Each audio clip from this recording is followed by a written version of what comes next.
Y'all, thanks for staying with us. On CBS 19 Plus, I'm Dana Dixon. And I'm Jesus Martinez. This morning, Charlie Kirk's body is back home in Arizona after Vice President J.D. Vance flew the Kirk family out of Utah on Air Force Two. You can see the Kirk's wife, that is, Erica, holding hands with Second Lady Usha Vance as they exit the plane in Phoenix. A motorcade then escorted Kirk's casket to a nearby funeral home.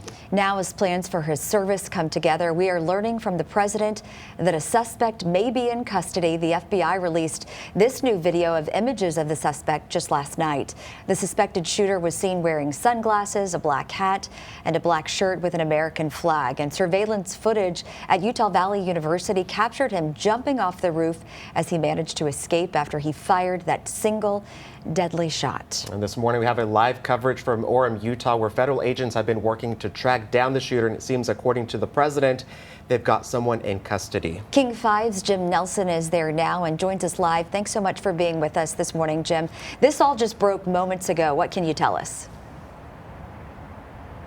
Yeah, and we're still waiting to hear anything from the officials on the ground here as to whether or not, one, this news is confirmed or if there will be an update coming shortly. But yes, President Donald Trump this morning said that the suspect has been caught. In fact, the quote was, "With a high degree of certainty, we have him in custody." Still no confirmation beyond that. Of course, this investigation progressed rapidly yesterday. The FBI released that new video last night where you saw someone running from one side of the rooftop to another before lowering themselves over the edge and jumping off. In that process, the FBI says he left a palm print and a shoe print. He then ran off through campus. Investigators say eventually into a nearby neighborhood. Surveillance cameras, of course, have played a huge role in this entire investigation.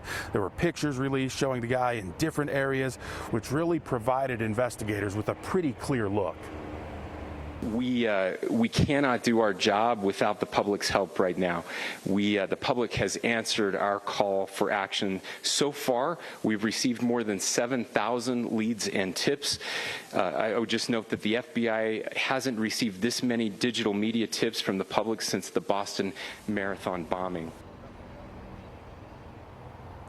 So that was the last official word we got from any of these officials here in Utah. That was Utah's governor, and that was last night. So things appear to be developing even faster this morning with President Trump saying that the suspect is in custody. And again, that quote was, "with a high degree of certainty."